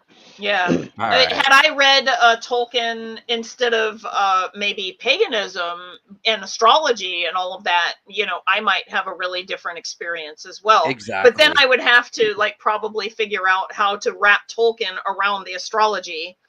This time I figured out how to do the astrology with Tolkien, and I still had to integrate and figure out some stuff. Which would be somewhat difficult if you're coming directly out of the Legendarium, because the Eldar definitely perceived the planets, but they didn't differentiate them from stars. It didn't matter whether the heavenly bodies moved or not; they didn't care.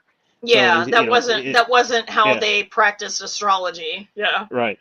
And it might have been a study of the stars, but not necessarily for the purposes that we look at the stars.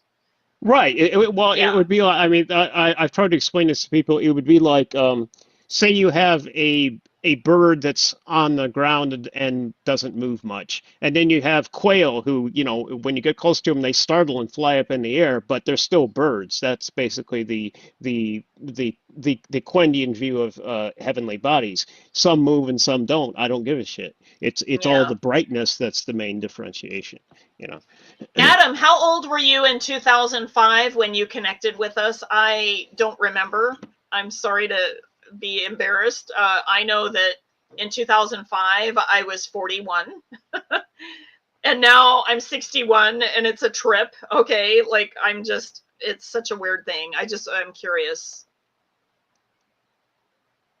He says he read Tolkien at 15 but was wrapped up around hereditary craft, meaning the Welsh craft, and Scott Cunningham, which I love Scott Cunningham. I still do. I think that he left this planet way too soon, but his work still remains, and it's still one of my favorites.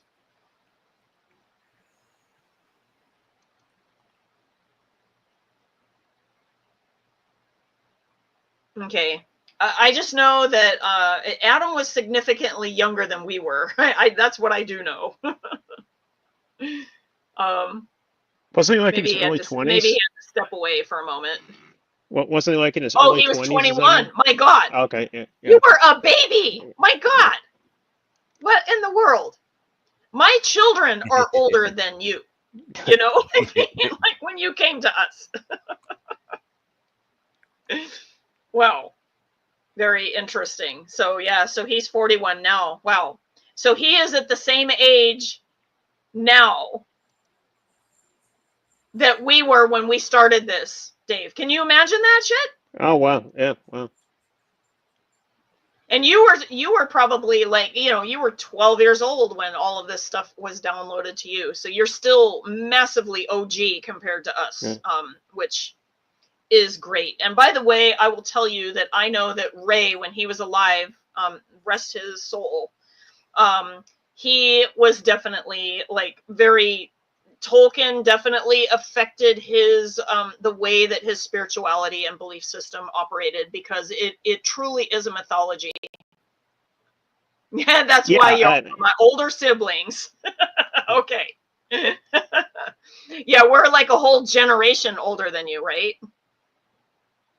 And I think that Dekindre, you're like around the same age, right? I think he's so. 41 now. Yeah, I'm okay. I'm so 40. That's very interesting. Had you found us when we were getting co-founded, yeah, you would have been 21. I'm That's incredible. I'm a couple years older because I turn 43 on Saturday. Right. Yeah, but you guys are in the same, kind of. Yeah, that's very interesting. Wow. So yeah, older siblings. Okay, very good. So I guess that we will get going. It's been a couple of hours. He says, I still won't play that character on Lord of the Rings. I miss Ray. I know, right? So funny enough that you should talk to me about that, Adam. My son has the old Lord of the Rings game that was in the packaging and everything, and he is figuring out what to do with it. And I don't know what to do with it because all of the information and all of the characters and everything, they're so out of date because Aaron never played the game in the last like 12 years, okay, since Ray passed. I'm sure that data has been scrubbed because they're not going to keep everything for 10 years, okay? So we don't know really what to do with the game. So can you send me a Facebook message about like some ideas with that? Because I really don't know what to do. And I want it to be like honored in the way that Ray would want it to be honored. And sitting around doing nothing isn't like really the thing that I'm thinking about.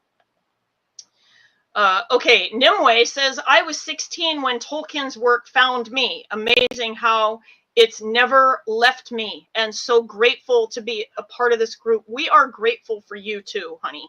Let me tell you. Your art alone is just, oh my God, but like your comments, like, it's just golden. It's just so amazing. And I can't wait to see you and Draco. Okay, I cannot wait. Okay. I'll get a hold of you soon because I think that that's going to be a sooner than later moment. So, oh, look at this. I don't know what to do either, dear sister. Okay. Yeah, okay. And yeah, that's my son's dilemma too. So I guess we'll try to figure it out. But in that you are a Lord of the Rings online kind of person, like I thought that it might be something that, yeah. And I know that games have moved on from like the hard copies and all of that kind of stuff. So, yeah. Oh, check out Adam Nimue. You're amazing. Seriously. Yay. I think so too. But yeah. Yeah. So, yeah, we're going on 2 hours. Like, I want to let people like have an evening. Okay. Like. Absolutely. Yeah. So, yeah, no, this was a great idea to do this tonight. We'll still be doing the Tolkien channeling video at some point. We just, it hasn't been a priority because we already did the Tolkien shamanism video, and it's basically the same thing, except we're going to just change the language for people so that they can connect with the language of shamanism instead of the language of channeling. Because it's slightly different, but the same principles still overlap. And so we'll be doing that as soon as we can. There is I thought that there was another project on deck, and then we definitely have to look into this t-shirt thing. And when Dekindre gets ready to go to Scotland, we may also be like looking at getting the nonprofit like redone with a new number and a new address. We're going to use the one in Montana instead of California. We're going to have less hassle with the state of Montana and having a nonprofit there. And I secured our P.O. box there, which is great. They're an immigrant right north of Yellowstone. So we're going to be doing that, and that will be, I guess, the next stage of like what have you. We're looking at just getting our ducks in a row so that when we're ready to grow with the curriculum and all of the things, that we're like actually ready to go and we don't have any trash. you know, Oh, Yeah. like Lisa, hanging around. And right now, you know, it's been really great. And, you know, Dave was the one that noticed this. He says, ever since we changed the name of our group to Way of Arda's Lore, we've had like no hassle. No yeah, hassle. because we don't get the elf obsessed people We coming don't in and get saying, the well, why don't Elven you do this or that? obsessive people Yeah, yeah. involved, and it's been much better. So okay. And Nimue Lisa, says, great to see you and talk with all of you. Take care, everyone. And Adam says, let's all talk later. Y'all know how to get a hold of me. We can talk later. I love you all. Yes, we do. Lisa, And I found our plan video document. If you want me to read that, or if you oh, don't, brilliant. Yeah. okay. So we can. Did you want to read it? Like, since you're Yeah, because okay. I got it up right here. Okay. These are Yeah. the Let our ones. audience know. That's great. These are the ones we haven't done yet. Tolkien and channeling. That's, I guess, the one you want to do Yep. next. That's the one. Tolkien as a bard. Oh Tolkien yeah, and magic. that was an idea that we had, which I still think is a good one. Yeah. Yeah. Tolkien and magic. Tolkien as heritage. Tolkien and Doggerland. Introduction and backstory. Oh, we already did the introduction, backstory review, and the Kindred. So those are, I got to mark those. And then Tolkien and Elven symbols. And yeah, Tolkien and or Elven symbols, because there is an overlap. But yeah, Tolkien symbols especially, to like be able to wear to represent the path without like having copyright issues and those types of things. And and that video idea actually came about before we fell upon the Septuquitra, which is the Vesica Pisces shaped septagram that we found. And interestingly, that was founded by our prior board member, but because it was public domain, she didn't know exactly where she got it from. But Dave and I were the ones that decided to name it so that it would be different from septagram, or, you know, like because there's different kinds of like 7-pointed stars. And so we wanted to differentiate it so that it would be this curved design, being different than any other design. We wanted to name it so that it would be in line with the triquetra shape, which is also kind of has the Vesica Pisces curvature going on. So we will be on target with this whole merch thing. I think that we can start with Patreon and then eventually get to Redbubble and start doing like some of the merch again. Like, I think that this will be a really great thing. So, and we want to reward our people that are patrons, like, definitely, like paying patrons. Okay. I hope that all of you have a wonderful evening. Did you guys want to say goodbye? Bye, and I did want to say goodbye, and thank you guys for all showing up or watching in the replay. Hope you enjoy it. Yeah. Good night, everyone. Take care. Good night, everyone. Bye.